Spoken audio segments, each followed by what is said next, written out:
Oke, terus ya. Bismillahirrahmanirrahim. Assalamualaikum warahmatullahi wabarakatuh. Waalaikumsalam warahmatullahi wabarakatuh.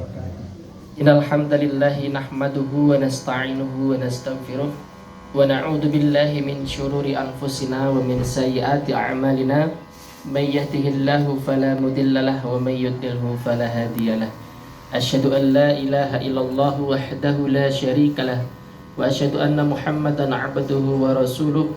Allahumma salli wa sallim wa barik ala sayyidina Muhammad wa ala alihi wa ashabihi wa man tabi'ahum bi ihsani ila yaumil qiyamati amma ba'd. Fa ya ibadallah, usikum wa iyaya nafsi awalan bi taqwallahi faqad fazal muttaqun. Qala Allah Ta'ala fil Qur'anil Karim, a'udzu billahi minasy syaithanir rajim. Bismillahirrahmanirrahim. Ya ayyuhalladzina amanu taqullaha haqqa tuqatih wa la tamutunna illa wa antum muslimun. Shadaqallahul adzim. Hadratul muhtaramin, Bapak Ibu yang dirahmati oleh Allah Subhanahu wa taala. Bagaimana kabarnya Bapak Ibu semuanya? Alhamdulillah. Sami sehat nggih? Alhamdulillah. Alhamdulillah. Sebelumnya saya mengajak diri saya pribadi dan juga panjenengan semua, monggo kita panjatkan syukur kita kepada Allah Subhanahu wa taala di hari Ahad ini, atau di hari ini, di waktu kesempatan pagi hari ini, kita semuanya diberikan nikmat yang sangat luar biasa. Selain nikmat iman dan juga nikmat keislaman yang ada dalam diri kita, kita juga diberikan kesehatan, diberikan umur panjang, diberikan kesempatan, dan juga nikmat-nikmat yang lainnya yang kita minta kepada Allah ataupun tidak kita minta, yang kita rasakan ataupun yang tidak. Intinya mari kita bersyukur kepada Allah Subhanahu wa taala, dan yang paling ringan yaitu dengan mengucapkan alhamdulillahirabbil alamin. Semoga dengan kita memperbanyak syukur, Allah juga akan memperbanyak nikmat-nikmatnya untuk kita. Amin ya rabbal alamin. Kemudian sholawat dan juga salam, tidak lupa pula mari kita bersolawat dan juga kirim salam kepada Nabi kita tercinta, Nabiullah Muhammad Sallallahu Alaihi Wasallam. Semoga kita yang masih hidup ini diberikan kesempatan juga untuk menjalankan perintah agama dengan sebaik-baiknya, yaitu mengikuti sunnah-sunnah beliau. Dan kelak harapan besar kita di hari kiamat, hari di mana tidak ada pertolongan, tidak ada yang hari di mana semuanya sibuk dengan dirinya masing-masing, dan hanya pertolongan dari Allah Subhanahu wa taala yang diberikan kesempatan kepada Nabi Muhammad SAW, yaitu syafaatnya. Amin ya rabbal alamin.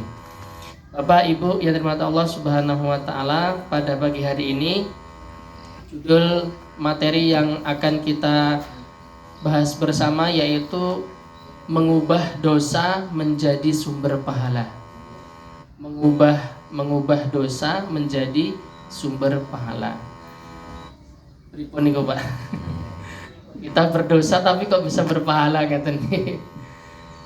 Dalam salah satu hadis yang diriwayatkan oleh Imam At-Tirmidzi dan Ibnu Majah dari sahabat Anas radhiyallahu anhu, ia berkata, kullu bani Adam khatta'un wa khairul khatta'ina at-tawwabun. Setiap bani Adam, setiap anak Adam pasti pernah berbuat salah, dan sebaik-baik orang yang berbuat salah adalah orang-orang yang bertaubat.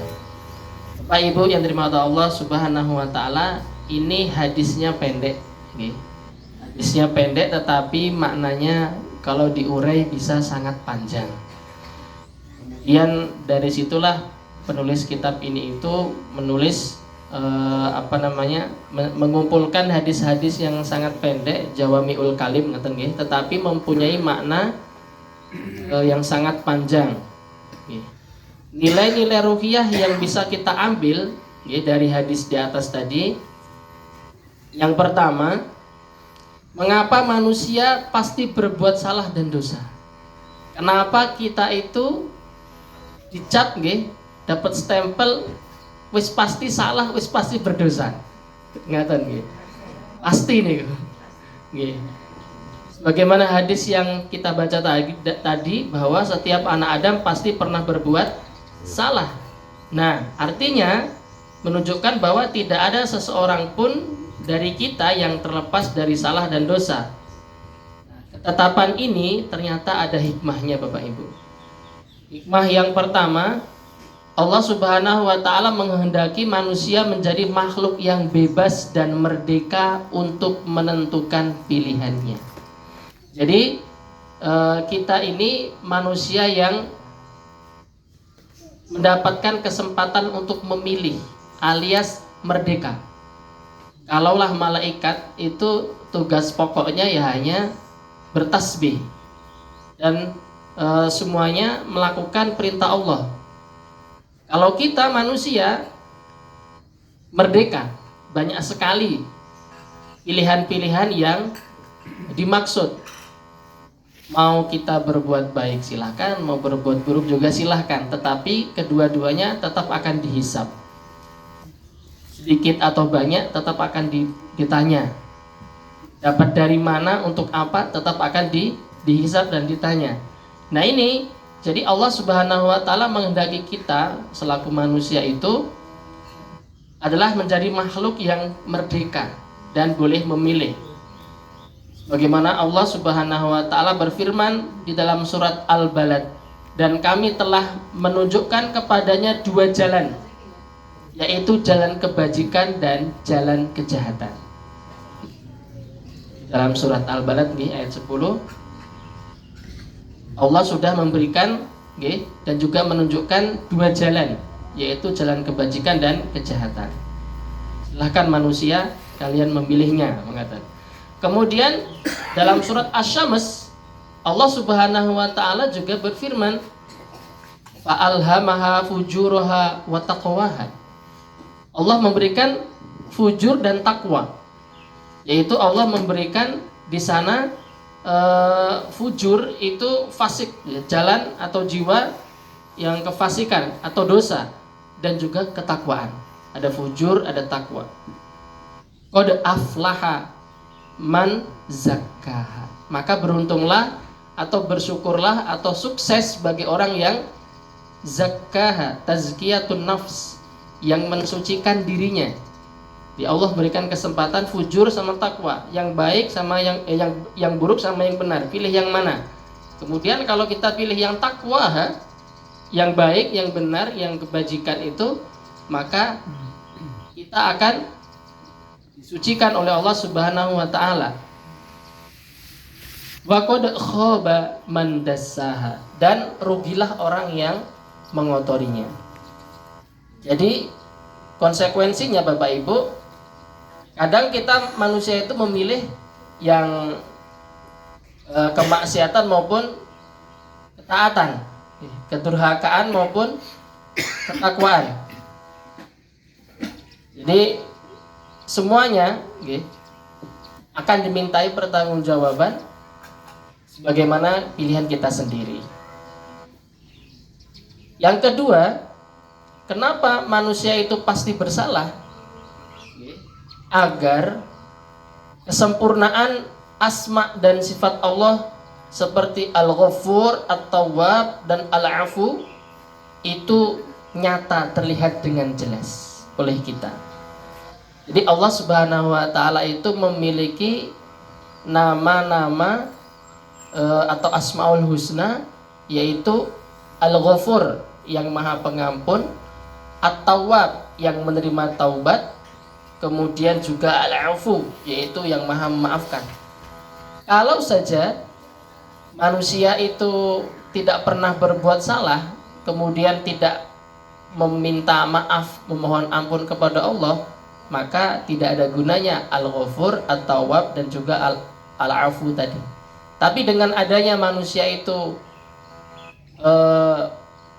tempatnya salah, tempatnya berbuat dosa, disitulah berlaku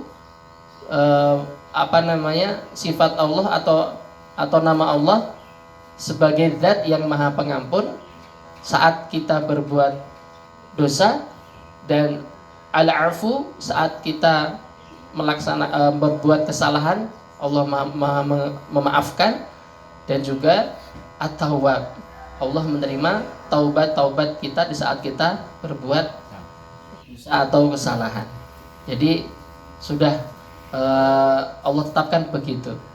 Kemudian yang ketiga, kenapa kita manusia itu pasti berbuat salah dan dosa? Yang ketiga, agar kita mendapatkan peluang meraih pahala yang lebih besar melalui berbagai jalan. Kita akan mendapatkan pahala tidak hanya karena melakukan kebaikan dan ketaatan, tetapi juga karena meninggalkan kemaksiatan, merasa sedih dan khawatir atas kemaksiatan yang telah dilakukan, mencegah orang lain dari perbuatan maksiat dan mungkar, dan bertaubat atas perbuatan dosa yang telah dilakukan. Jadi Bapak Ibu yang dirahmati Allah Subhanahu wa taala, untuk mendapatkan atau meraih peluang pahala itu tidak melulu harus melakukan kebaikan, tetapi menghindari keburukan niku nggih dapat pahala. Menjauhi keburukan, menjauhi kemaksiatan, melarang orang berbuat kejahatan, itu ternyata juga mendapatkan pahala. Jadi Allah memberikan peluang banyak pahala untuk kita itu dengan banyak cara ternyata. Kemudian yang keempat, kenapa manusia itu dicap memang sebagai hamba yang selalu berbuat salah dan dosa? Untuk menunjukkan bahwa manusia itu memiliki banyak kekurangan dan kesempurnaan hanyalah milik Allah Subhanahu wa taala semata. Sehingga kita sadar kita ini serba kekurangan, serba kekhilafan. Kalau kita kurang berarti untuk melengkapi itu ya kita butuh Allah. Kita serba kekurangan, serba apa saja, maka kita membutuhkan Allah untuk melengkapi atau untuk memenuhi kebutuhan-kebutuhan yang kita perlukan. Nah, kemudian Bapak Ibu yang dirahmati Allah Subhanahu wa taala, itu tadi yang pertama nggih, mengapa kita itu manusia berbuat salah dan dosa. Kemudian yang kedua, menjadi yang terbaik dengan banyak bertaubat.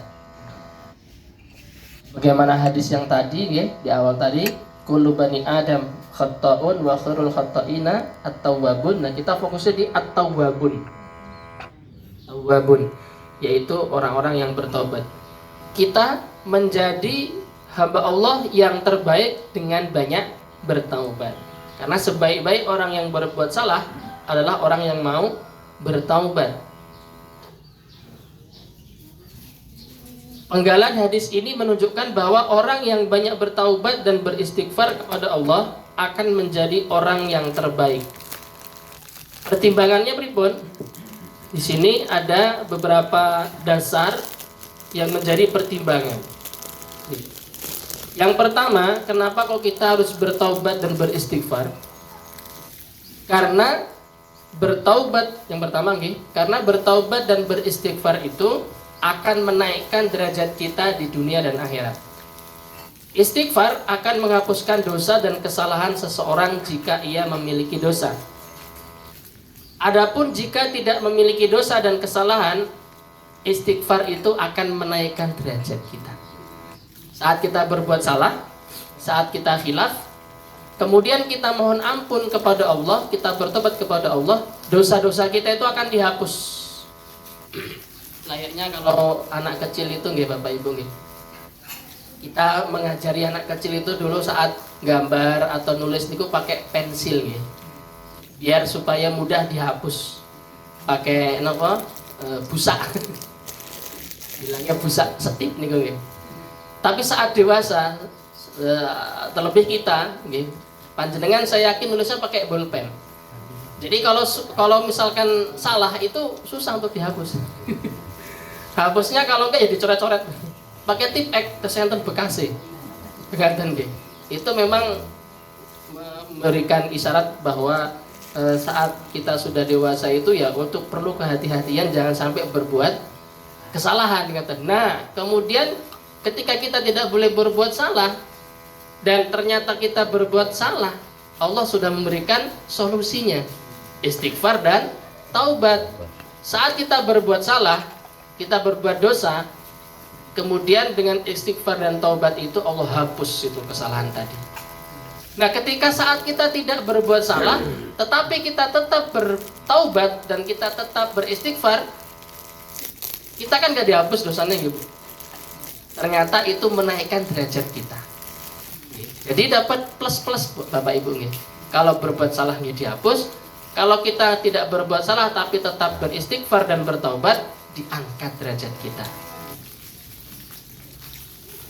Kanjeng Nabi Muhammad SAW yang sudah pasti dijamin masuk surga, atau bahasa Arabnya niku maksum. Maksum itu yang terpelihara dari kesalahan dan dosa, memberikan keteladanan kepada kita untuk senantiasa bertaubat atau beristighfar setiap hari tidak kurang lebih dari 100 kali. Meskipun beliau itu sudah dijamin aman dari dosa atau dijamin mendapatkan pengampunan dosa, tetapi beliau tetap masih seperti itu. Kemudian yang kedua, Bapak Ibu, banyak bertaubat dan beristighfar akan menjadikan kita sebagai orang yang paling dicintai oleh Allah.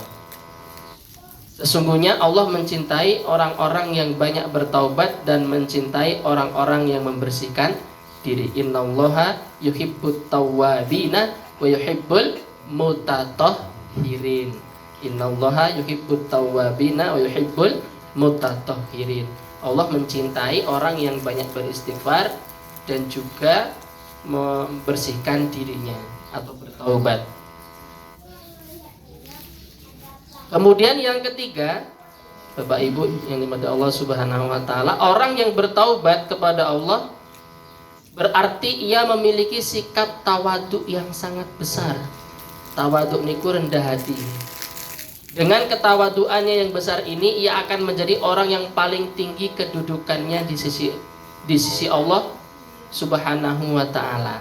Jadi karena dia merasa bersalah kepada Allah, kemudian dia bertaubat, mengakui kesalahannya, dia merendahkan dirinya. Kemudian setelah itu dia berhati-hati, tidak melakukan kesalahan dan tawadhu. Maka karena dia itu tawadhu atau rendah hati, Allah mengangkat derajatnya.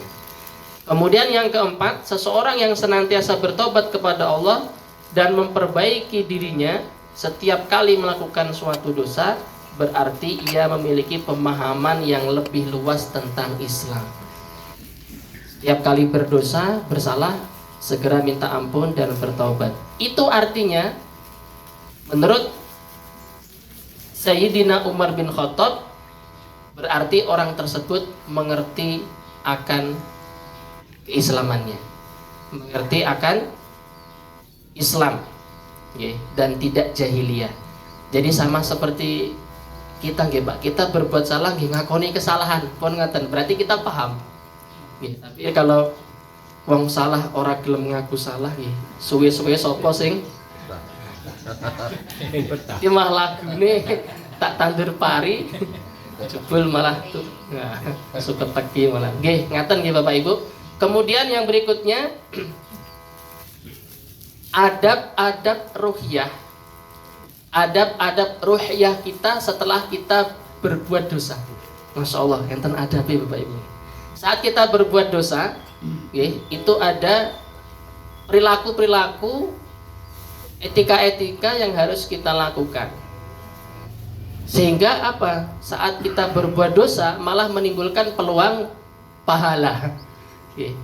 Bukan berarti sudah kalau begitu saya berbuat dosa saja biar dapat pahala, mboten. Maksudnya adalah kita belajar dari kesalahan bapak kita terdahulu.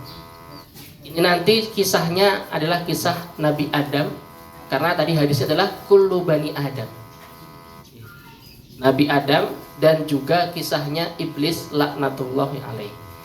Dari dua makhluk ini nanti kita akan ketahui bersama siapakah dan bagaimanakah dalam menyikapi kesalahan. Karena kedua-duanya juga salah. Manusianya juga salah, iblisnya juga salah. Namun nanti akan ketemu jalannya masing-masing. Yang satu salah, yang satunya juga salah. Tetapi ada yang mengakui kesalahan, tetapi juga ada yang tidak mengakui kesalahan. Yang pertama, sebelum dan hingga saat keduanya melakukan kesalahan. Nah, ini kisahnya manusia dan juga Nabi Adam dan juga iblis.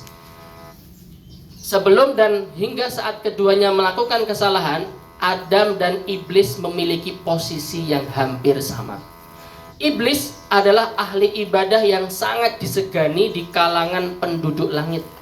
Bahkan menurut riwayat, ia mendapatkan kehormatan untuk memberantas kejahatan yang telah dilakukan Banul Jan. Namanya Banul Jan. Banul Jan itu keturunan jin. Banul Jan. Jan atau jin itu sama.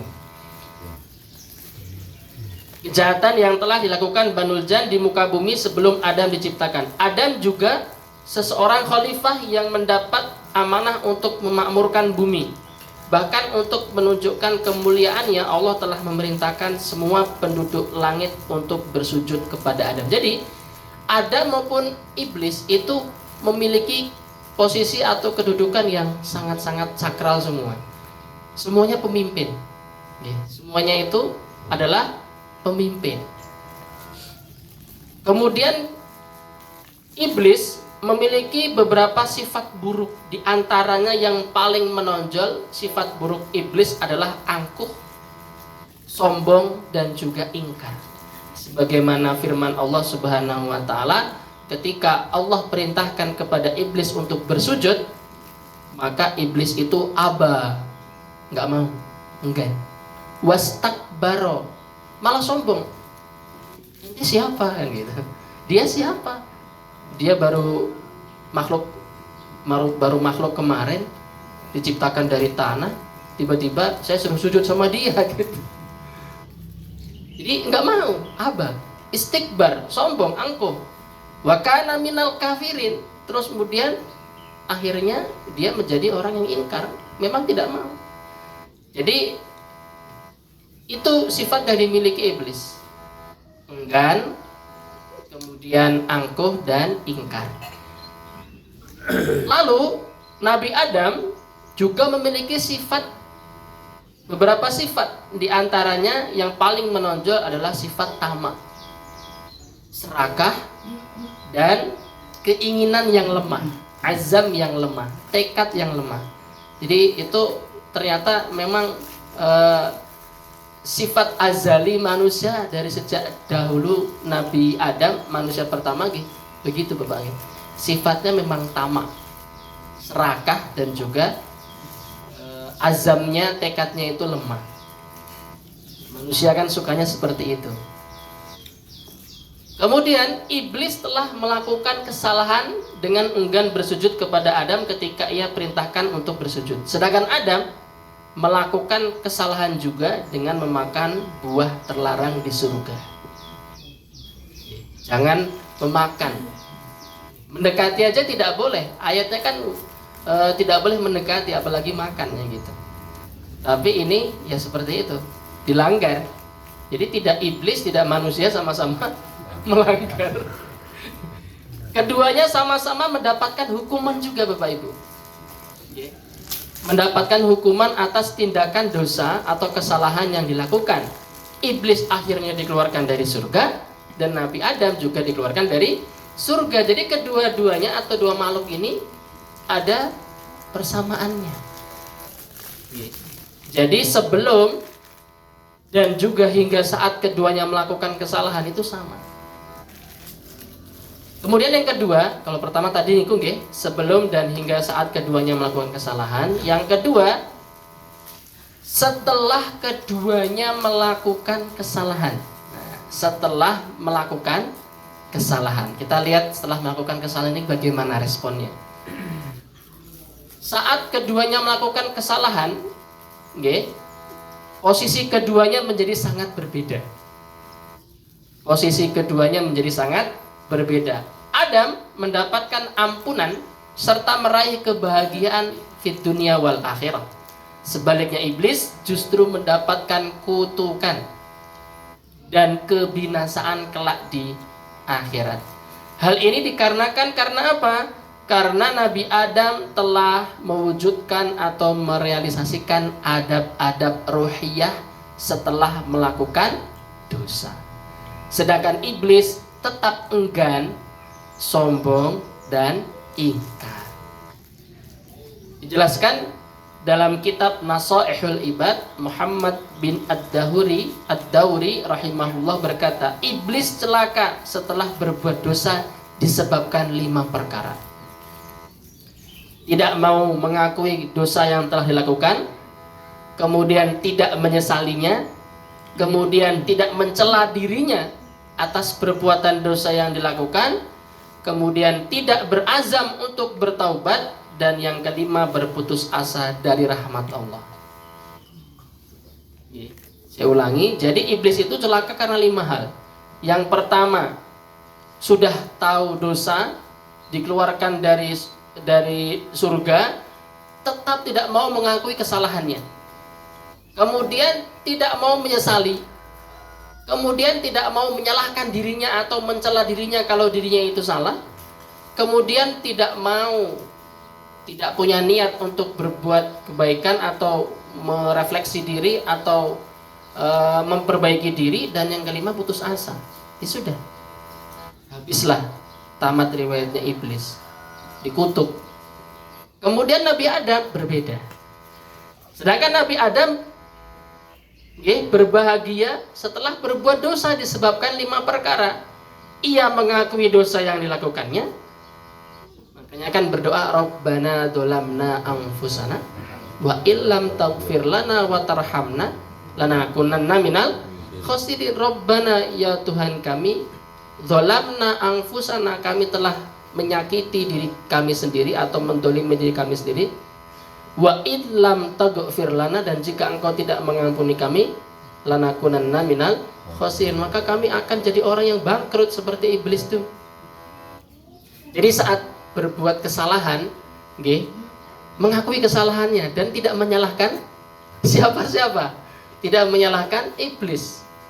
Jadi yang keluar itu bukan aku salahkan iblis yang telah mengeluarkan aku dari ini, tapi Rabbana dzolamna anfusana.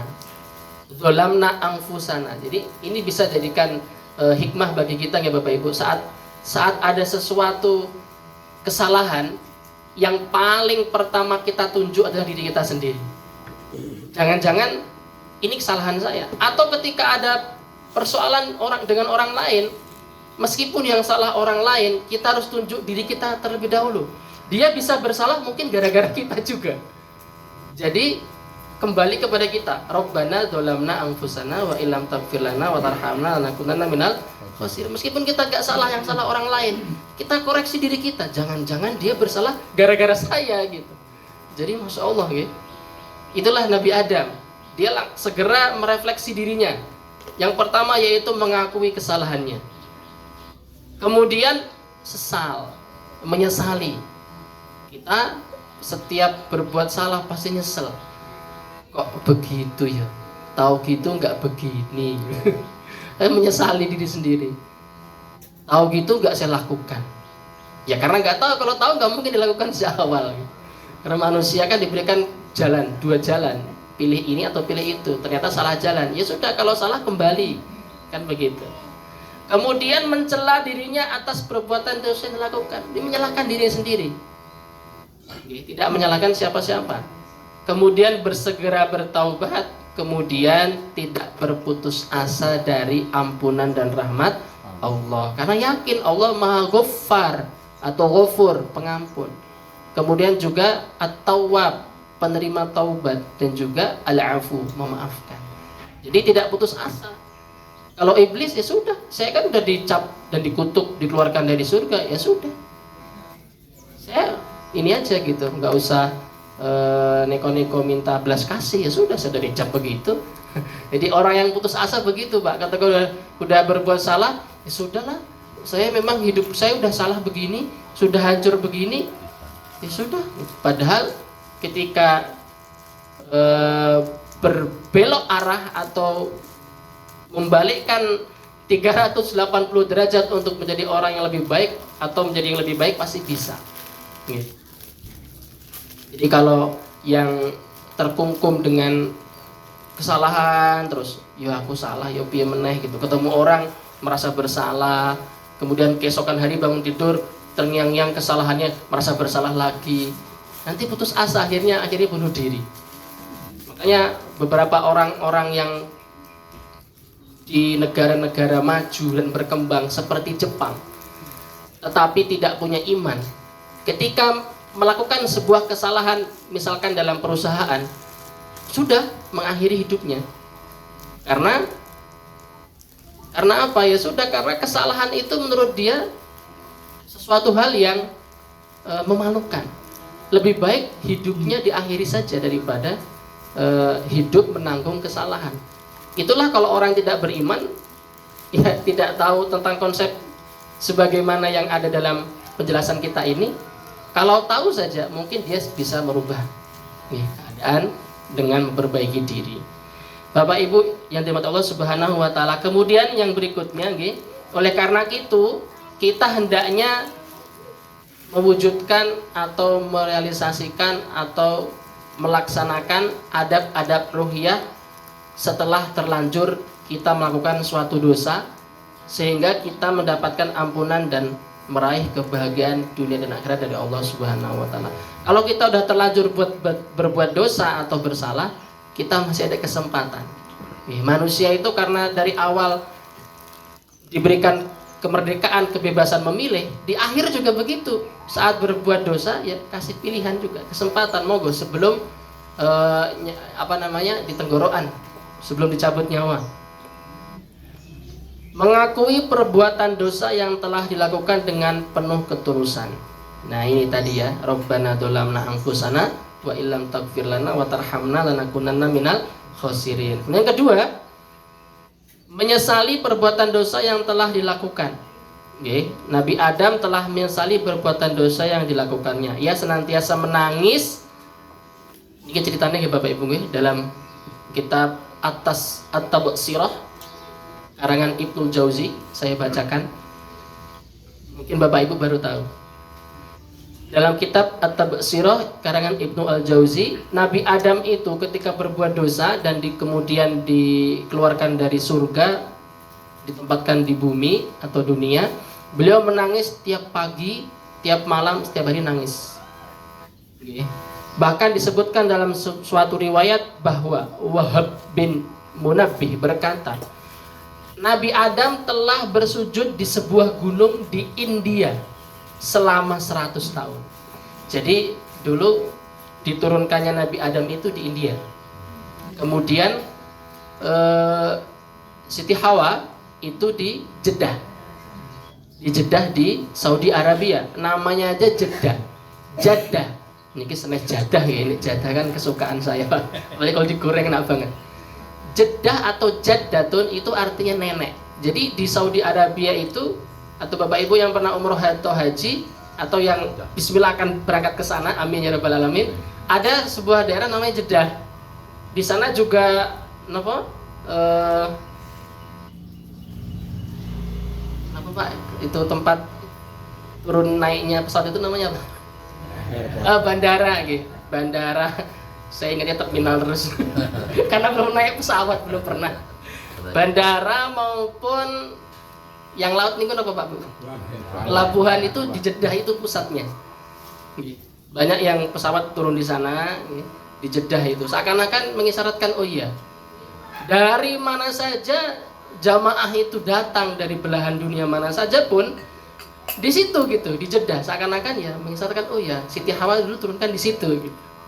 Di Jeddah. Kemudian Nabi Adam di India. Dipertemukan di Gunung Jabal Rahmah. Ditemukan di situ, dipertemukan itu. Nah, kisahnya begini. Adam telah bersujud di sebuah gunung di India selama 100 tahun. Ia menangis sehingga air matanya mengalir ke sebuah lembah. Lalu Allah menumbuhkan berbagai tumbuhan di lembah yang dialiri air matanya itu. Kemudian Jibril mendatanginya seraya berkata, angkatlah kepalamu, sesungguhnya kamu telah mendapatkan pengampunan. Setelah itu ia mengangkat kepalanya, lalu pergi ke Ka'bah dan bertawaf selama 7 hari. Seusai tawaf ia kembali menangis selama waktu yang sangat lama. Dalam kitab At-Tabsirah karangan Imam Ibnu Al-Jauzi. Masya Allah, luar biasa itu. Ya, kita bayangkan postur tubuh Nabi Adam seperti apa. Kan ada replika gambaran atau bajunya Nabi Adam ya di Mekah sana, di Saudi Arabia itu besar luar biasa. Jadi kalau menangis banjir. Kalau menangis ya banjir sampai airnya itu buat sungai atau kemudian tumbuh-tumbuhan tumbuh di situ. Jadi masya Allah, ini dalam kitab At-Tabsirah. Penyesalan inilah yang akan menghapuskan dosa dan mengundang ampunan dari Allah untuk anak Adam dan anak cucunya. Rasulullah bersabda, barang siapa melakukan suatu kesalahan atau dosa, kemudian dia menyesal, maka penyesalannya itu akan menjadi kafarat yang menghapuskan dosa-dosanya. Nah, itu berarti Bapak Ibu, kita sudah diberikan kesempatan sama Allah. Saat kita berbuat dosa, kita sesali, kalau perlu menangis. Jadi kalau menangis, yang paling afdol itu di saat manusia tidak mengetahui. Oke, sebagaimana dalam keterangan hadis itu, di malam hari beristighfar, menangis di saat manusia tidak ada yang tahu. Kalau tahu kan repot Bapak, nanti dikira pamer, dikira ada apa, dimintai belas kasihan atau apa.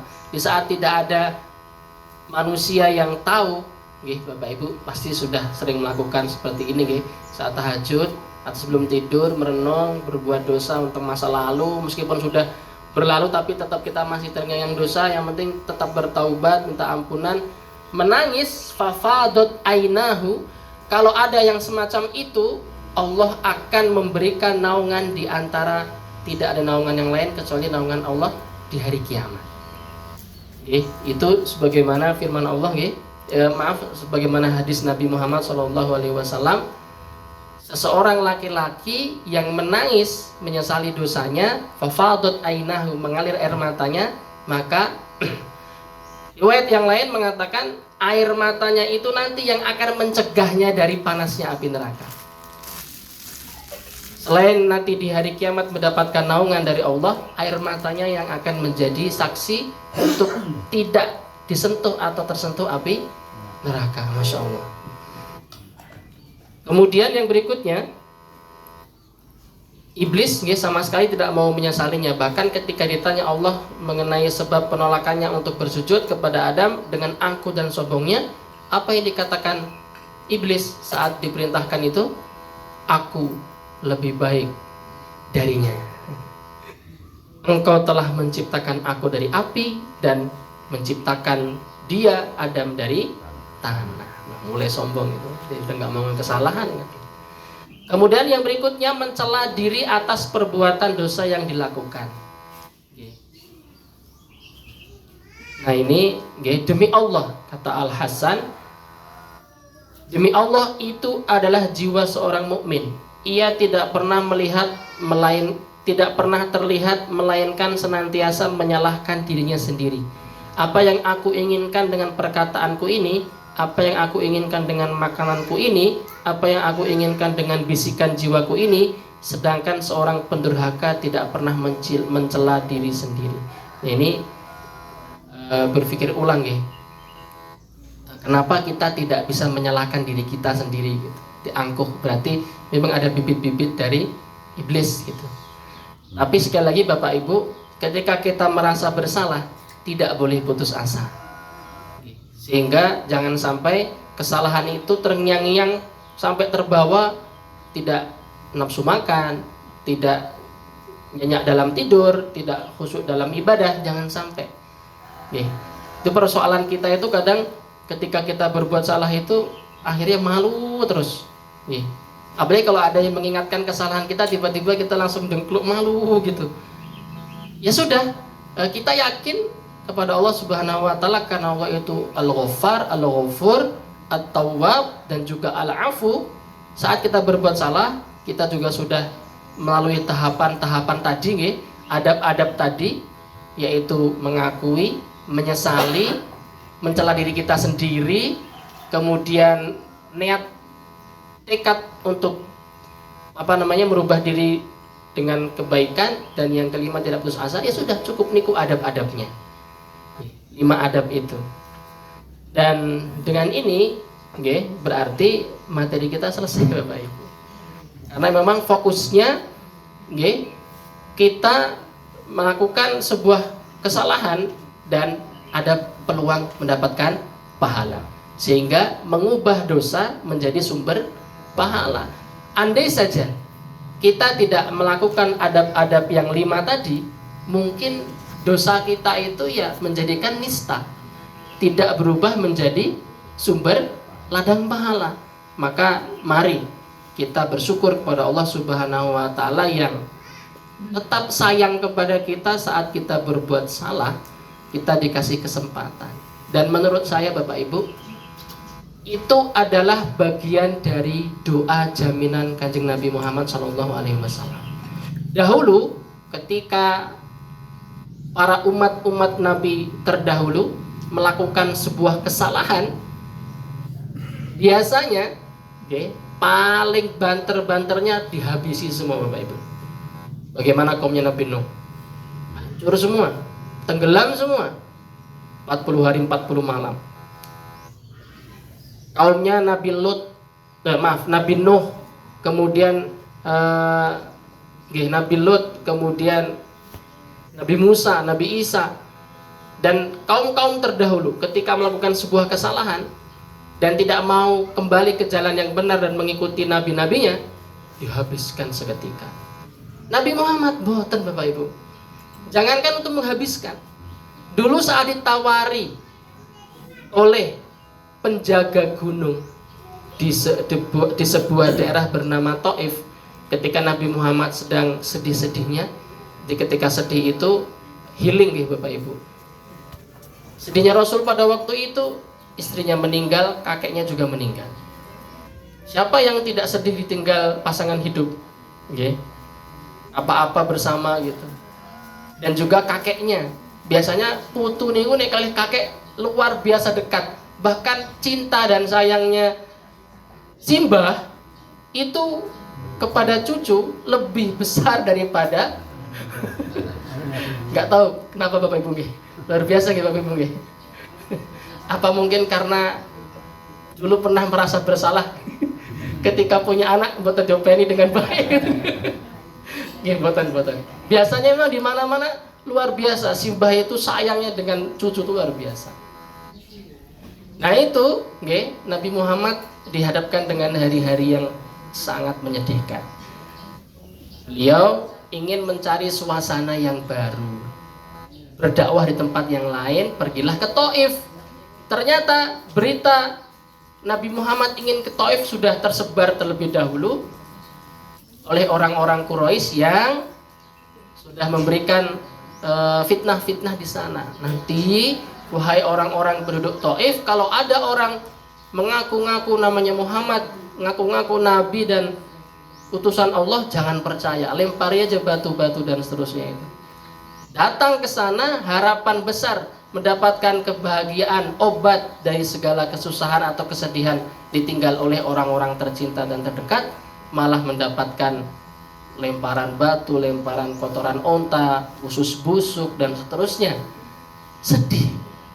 Tapi Nabi Muhammad tidak marah. Bahkan sampai penjaga gunung datang.